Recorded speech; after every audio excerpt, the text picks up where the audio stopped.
All right, what up, YouTube? Johnny B, Week 7 waivers, UpsideDownDrafting.com. Thanks for joining us. All right, some golden nuggets. Let's take a look real quick, though, on what's been going on here. We talked about Nelson Aguilar last week. It's not somebody that was a secret. It's not somebody that, hey, this is something that was a surprise. We called him back in Week 2, but he did have a pretty good game, and this is where the Philly offense is going around. So that's all I had. I didn't have a ton of picks for you last week. Again, if you've been following me, this is kind of your bread and butter. These type of folks, if you were able to get at least one or two gems, and I honestly and truly think through Week 6, we found at least the first 2 or 3 gems in this year's overall waiver wire conquers. So we've been doing a pretty good job. But if you have not been following all along here, then yeah, this is slim pickings, man. Week 7, there's not a lot out there other than the obvious choices. We'll start with Orleans Darkwa. Everyone saw him run. Everyone sees what's going on with that run game in New York. So he's the top of my list. Again, I'm trying not to pick super obvious players, little deeper leagues here that we're talking about. So Dion Lewis, obviously out snapping the running back, Gillis Lee, who fumbled, I think, in the game. So he's a guy that we need to be cognizant of, and I'll give him 25%. James White's still in the mix. We already talked about him like week 1 or 2. I'm still really high on him PPR-wise, but Dion Lewis is somebody who you can keep on your radar right now, especially as the Patriots move on to these next weeks. Foreman, again, you could call him an obvious pick. I'm not going to spend too much time on him.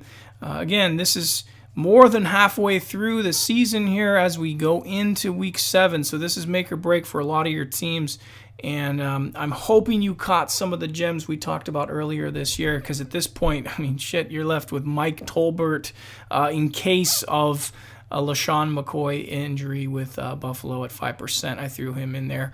We already talked about James Conner and the upside with Pittsburgh Steelers should Le'Veon go down, but man, it's already been 7 weeks. I'm not sure if those type of hits are going to take place to win you the league, especially if you're watching the show. You're probably looking for some way to dig yourself out of a hole, or maybe you're right in the middle at 3-3. I know I am in a couple of leagues, but for the wide receivers, I will go with the obvious choice here with Marvin Jones Jr. at 55% with what's going on in Detroit.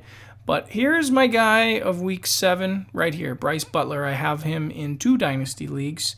And I think what's going on with this whole Zeke Elliott situation, if you were able to get Alfred Morris when we talked about him, good, just hold him, see what's going on with this whole legal stuff. But with that, should a suspension take place, Dallas wide receivers now become real viable and valuable. So Bryce Butler is in my mix and somebody on my radar for Week 7. We talk a little bit about Kenny Stills. I don't really like anything at Miami. I think this is, that's a reach if you really need a receiver.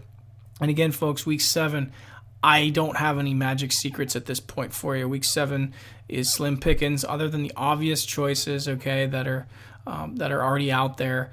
And your buddies either have those guys, or we're talking about depleting your waiver wire. So I'm trying to throw a couple guys that I think could do anything. This guy's still, too deep of a league for most of you guys out there. If you have a super deep bench, or you're in a league of 12 to 14 owners or something like this, I only say get this via trade in Dynasty typically as I talk about this kind of stuff, but we're trying to stash some talent here and see what happens as we make it to the playoffs. Tight end, we talked about Austin Ferrin-Jenkins, I think week 4 or 5, so he's a guy out there we talked about, but at this point, if you don't have a tight end week 7, you're in big trouble. I don't even think you're able to win games.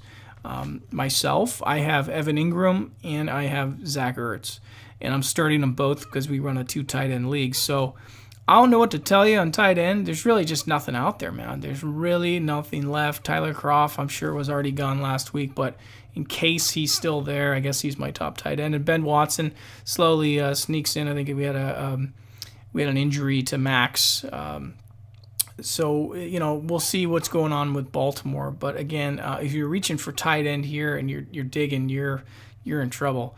And I think I'm going to go ahead and erase this one. I don't even know Buffalo tight ends right now.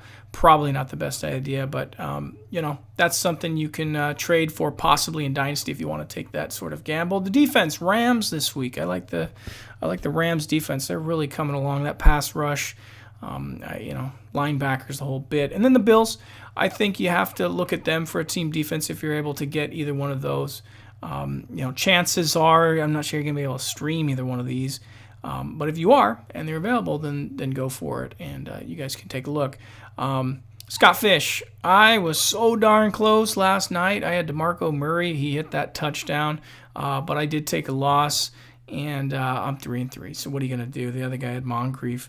And Moncrief's coming along. That's another obvious wide receiver out there who's starting to come back. The Indianapolis Colts have an interesting scenario as I kind of segue into my Scott Fish stuff here. But you have a situation with Andrew Luck. In January, February, everyone was saying, oh, this is great. He's going to be able to come back or whatever. He ain't coming back. Everyone knew around March, April, it's like, something's not looking good, right? So they have Brissett, who was trained with Bill Belichick and the New England Patriots. And now, they're going to come in dead last place. They're going to get a top 3 quarterback. And now they're going to have 3 quarterbacks. What are you supposed to do if you're an Indy fan? Well, I think you're going to be able to do some heavy trading in the NFL or some sort of, ransom as you ask for the world. You're going to have 3 pretty good quarterbacks. Whatever you think of Brissett is whatever you think. I'm a fan. I mean, he went through the Bill Belichick system, and, Jimmy Garoppolo is there, and he's the steady Eddie. Not sure if he's a franchise guy. We all don't know that yet. But, boy, I tell you what, if anybody's going to do it, it's Jimmy Garoppolo. So Brissett, he got a lot of experience over there, and I think he's a good quarterback. So we'll see what the Indianapolis Colts do. But anyways, here nor there, Indy had Moncrief. That's where I was lost in my tangent there, and they beat me with Moncrief. So I'm down to 3-3. It's okay. I'm having a fun time in this Scott Fish Bowl, I lost some key injuries, like we talked about, Dalvin Cook, Montgomery. But, I think with the drafting I did, I was very happy with how it turned out for me and obviously my tight ends. I don't know how you beat these 3 tight ends in fantasy football right now, other than Zach Ertz, on the top for weeks running as a tight end 1. Those are pretty good for Scott Fish. I'm just baffled by Amari Cooper. I don't have any answers. If you play Dynasty, please don't trade him. Don't be sucked into the tractor beams there. Keep him. But, I probably could have done a lot of things different in the draft, but you have to understand there are no PPR points in this Scott Fish Bowl. It's only first downs. So as you look at this whole list, you're looking for guys that can get first downs. That's how you score points, and it's a tight end premium leagues. That's why I leaned heavy on the tight ends. I think I was actually on Twitter, and I was speaking of Evan Ingram before, I think it was June, and, I was saying, hey, this guy could actually be in like the top 8 of tight ends. And I got absolutely laughed at because I don't know why the world is on this kick where tight end rookies just don't matter.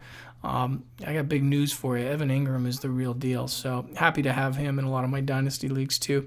Well, there you go. Not doing great on the record, but just having a super duper time. And, with Scott Fish. So I'll tell you what, I think I had an email come in the other day, and I think at this point I'm going to go ahead and just quickly throw my Dynasty team up and show you guys a couple things to do on that. So enjoy that if you're still hanging around. If not, I'll see you on the next show. Week 8's coming around, but for now, here's a little glimpse of my team and what I'm dealing with. Thank you guys for watching and all the subscriptions and all that. This is a fun thing for me, so thanks for watching.